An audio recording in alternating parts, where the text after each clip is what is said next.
Bienvenidos, en este video vamos a ver otra configuración de amplificación que utiliza dos transistores. Esta configuración recibe el nombre de cascodo y vamos a ver en qué consiste. Tenemos dos transistores, podríamos decir que están conectados en serie, aunque regularmente este término no se utiliza para los transistores, pero es muy similar debido a que en este caso tenemos tres terminales, pero sí comparten una de sus terminales y la corriente de uno va a fluir a través del otro. Esta sería mi señal de entrada, este sería mi voltaje de entrada y aquí yo mediría mi voltaje a la salida. Y tenemos estos capacitores que, como lo hemos mencionado, analizaremos a más detalle en la próxima unidad, que su función es separar la señal de corriente directa, que en este caso va a estar proveída por mi fuente VCC, de mi señal de corriente alterna. Ven que los he dibujado de esta forma. Lo pude haber dibujado de la siguiente forma, como lo hemos dibujado en circuitos anteriores, es decir, teniendo una sola fuente de voltaje, un VCC, pero lo dividí debido a que, como vamos a ver, la corriente que fluye a través de la base de mis transistores es bastante pequeña. Tendría yo una corriente de base 1 y aquí también tendría una corriente de base 2, que como hemos visto está en el orden de los microamperes, mientras que la corriente que va a circular a través de esta trayectoria y a través de esta trayectoria van a ser corrientes mucho mayores del orden de los miliamperes. Por lo que en este caso, lo primero que voy a hacer va a ser separar mi señal de corriente alterna a través de estos capacitores. Esto yo lo voy a ignorar, únicamente voy a considerar esta parte del circuito. Y también puedo separar el segmento del lado izquierdo del segmento del lado derecho. Vemos cómo podemos calcular cuáles van a ser los voltajes en la base 1 y el voltaje en la base 2. Y va a ser bastante simple. Si lo consideramos de esta forma, vamos a ver que tenemos divisores de voltaje. Entonces yo puedo aplicar dos divisores de voltaje en este punto y en este punto. Entonces voy a tener que el voltaje en la base 1 va a ser igual a la resistencia que yo tendría del punto que estoy examinando a tierra, que como ven son dos resistencias en serie, debido a que estamos ignorando la corriente que sale a través de estos nodos y la que entra a través de estos dos nodos.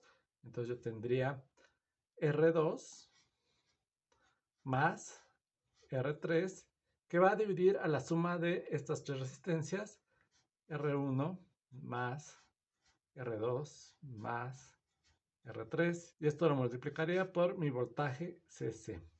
Ahora, para mi voltaje en B2, en este punto, puedo aplicar también un divisor de voltaje. En este caso, tendría entre el punto de interés y tierra, tengo a R3. Tendría R3 dividido entre la suma de estas tres resistencias. R1 más R2 más R3. Y esto multiplicado por mi voltaje CC. Ahora yo puedo calcular los voltajes en el emisor 1 y el emisor 2. Entonces voy a ir voltaje en el emisor 2.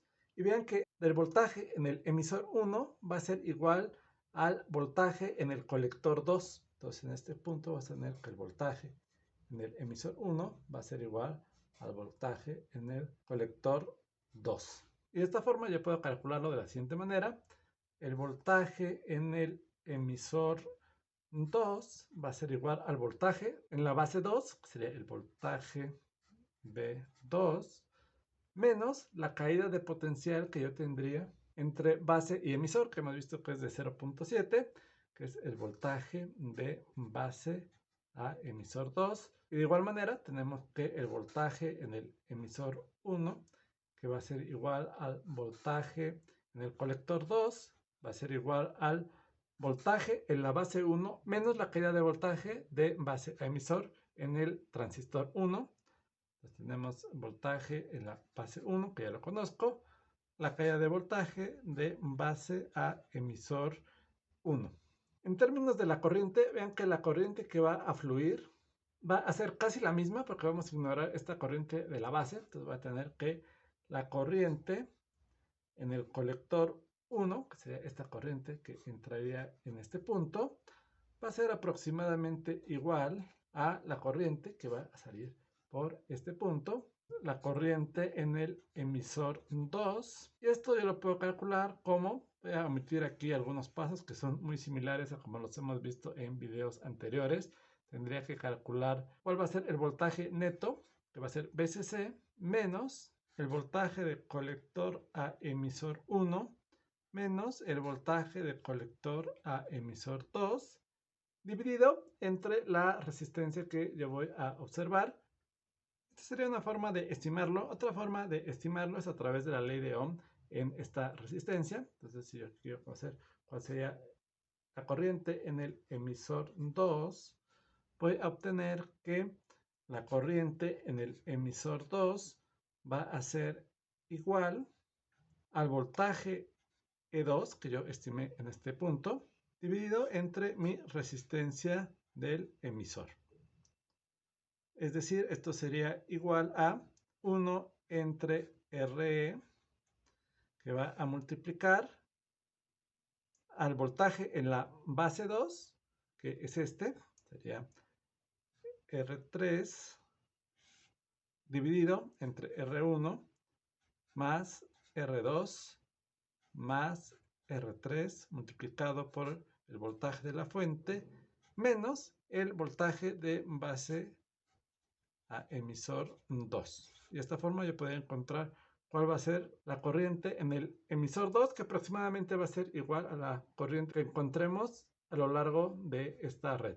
Ahora vamos a encontrar cuál va a ser la corriente que va a circular a través de esta trayectoria.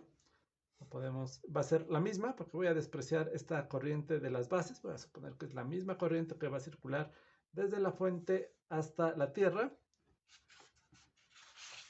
Entonces yo lo puedo calcular fácilmente. Si suponemos que estas tres resistencias están en serie, podemos hacer esto porque estamos despreciando las corrientes que van a fluir, o en este caso que no van a fluir en el caso de los capacitores. Recuerden que los capacitores están fabricados por dos placas separadas por un aislante, y en corriente directa la podemos poner como un circuito abierto con reactancia infinita. Y de este lado, si yo tengo una corriente, aunque va a ser muy pequeña, del orden de los microohms. Entonces tenemos que la corriente, simplemente le voy a llamar la corriente que pasa por las resistencias. No le voy a asignar un número porque va a ser la misma para las tres resistencias. La corriente que pasa por estas resistencias va a ser igual a el voltaje de mi fuente, VCC, dividido entre las resistencias R1 más R2 más R3. Es así como podemos modelar las corrientes y los voltajes de un amplificador en configuración cascodo.